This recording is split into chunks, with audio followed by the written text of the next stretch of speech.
혼자서 많이 머리를 받아보고 고민해보고 고생까지 해야 되는지 모르겠지만 어쨌든 이런 걸 해본 사람이 감평을 받으면 또 알아듣는 귀도 더 열려있지 않을까. 그리고 좀 간절하기 때문에 꼭 칭찬을 바란다고 생각하지 않아요, 그런 분들은. 근데 이제 생전 처음 해보는데 감평부터 시작하는 거는 난 비추.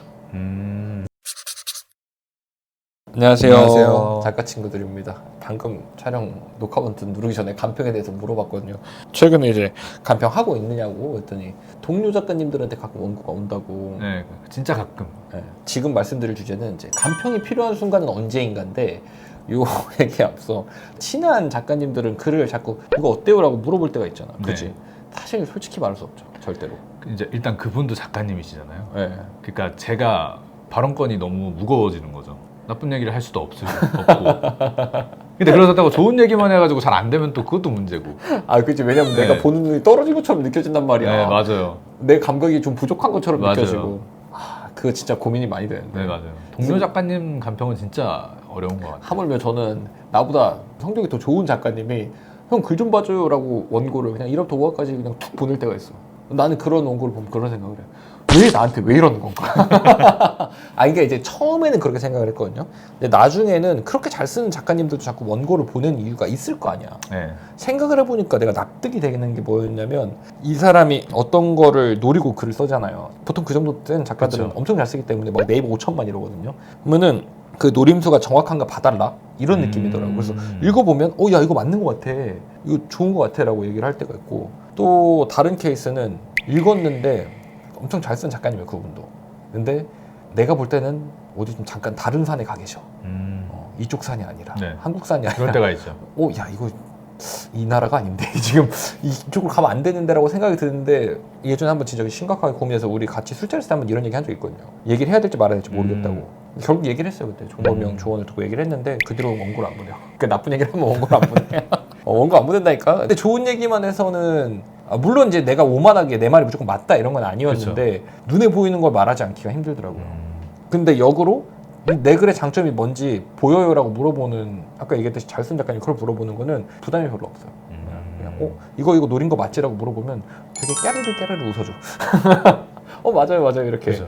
간평은 아니죠 사실 이거는. 네. 그냥 뭐라고 해야 되지, 그냥 테스트? 약간 그죠, 예비 독자 같은 느낌으로. 그죠. 이제 유명한 셰프가 와가지고 새로운 메뉴를 개발했는데 먹어볼래? 이런 그쵸, 느낌이라서 약간 그런 느낌이죠. 먹어보면 맛있다.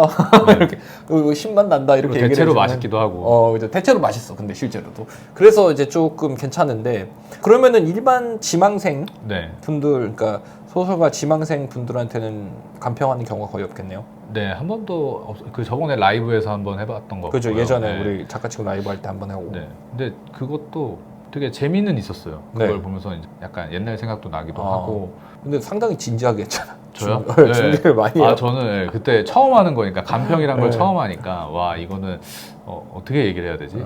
가볍게 하라고 해도 된다 했는데 준비를 해갖고 왔더라고. 그래서 내가 나는 맨날 즉석에서 읽고 왔는데 왜 이러는 거야 막 이런 생각을 했었는데, 간평을 이제 많이들 원하시잖아요 사실 지망생분들. 그쵸. 간평을 받기를 원하고 커뮤니티 같은 데서도 간평해달라는 얘기를 많이 하시고, 라이브 와서도 혹시 간평을 안 해주시나요? 제가 이제 아카데미를 지금 안 하고 있긴 하지만 그때 작카데미 같은 거 할 때도 간평만 따로 해줄 수는 없냐, 네. 이런 제안을 진짜 많이 받았거든요. 네. 근데 그때마다 제가 항상 간평이 필요하냐라고 물어봐요, 역으로. 근데 솔직히 말해서 내가 만약에 지망생이에요. 근데 간평 한번 해주면 내가 내일 당장 유료화가 되는 글을 쓸 수는 없잖아요. 네. 불가능하잖아요. 네. 근데 간평을 왜 받는 거예요? 라는 생각이 드는 거지 나는. 그러니까 결국에는 확인이잖아요.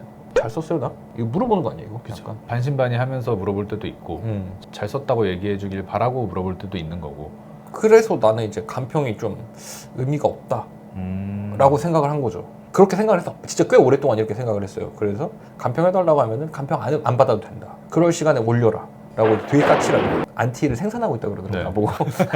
그거 대충 뭐 좋게 좀 얘기해주지, 좋게 얘기 안 해준다 그러는데, 어쨌든 나는 이거를 불특정 다수한테 보여주는 게 목적이라면 나라면은 원고를 그냥 올리겠다. 댓글도 안 달려요. 뭐 이렇게 얘기를 하긴 하지만, 근데 결국에는 그러니까 댓글도 달리고 사람들을 읽게 만드는 게 어떤 그쵸. 요소인지를 본인이 고민하고 해결해야 되는데, 대답이 누군가에게 있다고 믿으니까 네. 거기서 좀 트러블이 있는 건 아닌가라는 생각이 들긴 그래서 합니다. 저는 오히려 간평 같은 거를 다른 작가님들한테 하기보다는 가까운 지인한테 해서, 그냥 독자의 시선으로. 네, 그리고 독자의 시선 플러스 그냥 넌 무조건 좋다고만 해. 이제 나도 답은 많이 정해져 하지, 있어. 맞아. 나한테 용기를 줘. 내가 비축을 쌓을. 약간 요 정도의 느낌으로 하는 게 제일 좋지 않나. 씨, 나한테 용기를 줘. 비축 쌓는데 용기까지 있어야 돼? 비축 쌓아본 적이 없어가지고. 야, 낙주인 들으면 저기서 찌찌찌 하고 있겠다 지금. 약간 요즘 하고 있다 지금. 이러고 막 근데 진짜 개웃기네. 용기를 줘. 용기가 필요하죠. 나도 똑같이 하긴 하는데 네. 너도 아내한테 맨날 답은 정해져 있어 사실. 맞아요. 좋은 말만 해야 돼. 진짜 심각한 경우 말고는. 맞지. 네. 이게 진짜 심각해. 이 원고 못 봐줄 정도야. 네. 진짜 크나큰 문제야. 개연성이 빵꾸가 났어. 그때는 얘기해줘야지. 그렇죠. 근데 이제 보통은 이제 한 80%는 좋다. 우쭈쭈로. 재밌다. 네. 가끔 이제 내가 너무 기분이 안 좋아 보이면 아내가 이제 피드백이 원래 한두 줄이거든. 네 줄로 늘어나. 더 기분 좋아지라고. 네. 처방전이네요. 거의 그지. 아니 그게 너무 화가 나는 게 화까진 아니고 하얀 늑대들이라는 소설이 있거든요. 네. 근데 엄청 명작이잖아. 네. 나는 그래서 맨날 추천했는데 안 읽더라고. 근데 내가 양장본을 샀어. 양장본을 사서 와이프가 읽더니 갑자기 나한테 대낮에 아내 어디 애 데려다주고 시간이 남았나 봐. 책을 계속 들고 다니면서 읽더라고. 아니 리뷰를 이만큼 써서 보낸 거야. 카카오톡으로.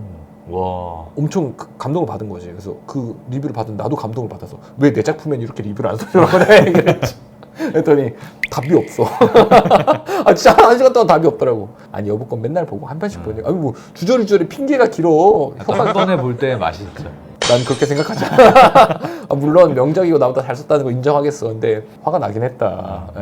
뭐 농담이고. 그래서 간평을 제가 한동안 그렇게 좀 비판적으로 바라봤다. 의미가 없는 것 같은데 왜 자꾸 요구를 할까? 그런 칭찬을 바라는 거라면 차라리 아까 나이람 작가님이 말한 대로 칭찬해줄 사람한테 보여주는 게 맞는 건데 자기한테 뭘 알려줄 수 있는 사람한테 간평을 받으면 한 번 간평을 받으면 변하나? 난 안 변한다고 보는 주의거든요. 쉽진 않은 것 같아요. 네. 근데 이게 뭐 트리거가 돼가지고 네. 뭐 전환점이 될 수 있는 터닝 포인트가 되면 좋은데 제가 예전에 작가데미 이런 거 막 이런 거 저런 거 하기 전에 그냥 모르는 사람 3명을 여기저기서 구해가지고 글을 봐주겠다고 한 적이 있어요. 근데 그 한 명이 뭐 한 2달 보고 받은 거거든요. 글을 3편밖에 안 줬어요. 2달 동안. 그러니까 그거는 간평을 받으려고 왔는데 피드백을 받으려고 왔는데도 원고를 잘 안 주더라고요. 나는 그러면 그 친구를 보면서 이런 생각을 했어요. 왜 왔어? 간평을 받으려고 왔는데 그것도 안 하는 사람이 있더라고. 또는 간평을 받으면 기분이 나빠하는 사람들도 있어요. 전 그래서 약간 소유풍 작가님이 잘 하시는 거지만 글을 봐주시는 분들이 몇 분 계시잖아요. 네, 있어요. 네, 그분들한테 그러니까 굳이 소유풍 작가님이 뭐 읽어서 간평을 안 해주더라도 너 일단 보내놔라 이런 식으로 많이 하시잖아요. 그거 한 명 있어, 한 명. 한 명 있어요? 그 사람은 이제 멘탈이 네. 너무 깨져가지고 3년 동안 글을 안 쓴 거야. 근데 근데 이제 누가 지켜봐주고 누가 감독해주지 않으면은 글을 안 쓰는 거야.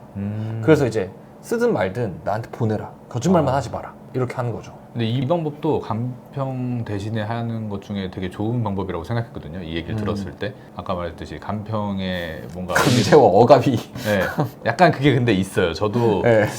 그 문피아 아카데미를 통해서 데뷔를 했지만 네. 거기서 정말 제가 좋았다고 생각했던 건 그 PD님이 붙어서 매일매일 네, 그거를 그러니까 봐주는 뭔가 PD님이 딱 붙는 순간 이미 저는 그 당시에 망생이었는데 PD님이 붙어버리니까 뭔가 써야 된다는 압박감이 오기 시작하잖아요.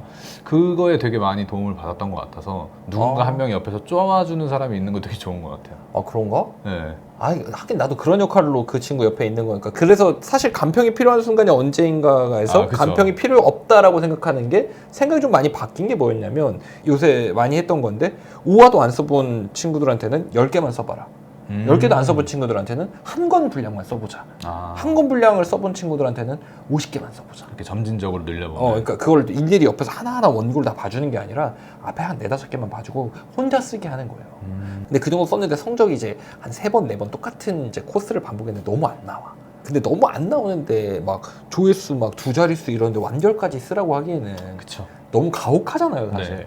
그러다 보니까 조회수가 좀 나오게끔 만들려고 하다 보니까 그런 분들한테 앞부분을 같이 얘기해보자. 요럴 때 난 좀 간평이 가치가 좀 있지 않을까. 혼자서 많이 머리를 받아보고 고민해보고 고생까지 해야 되는지 모르겠지만 어쨌든 이런 걸 해본 사람이 간평을 받으면 또 알아듣는 귀도 더 열려있지 않을까. 그리고 좀 간절하기 때문에 꼭 칭찬을 바란다고 생각하지 않아요, 그런 분들은. 근데 이제 생전 처음 해보는데 간평부터 시작하는 거는 난 비추.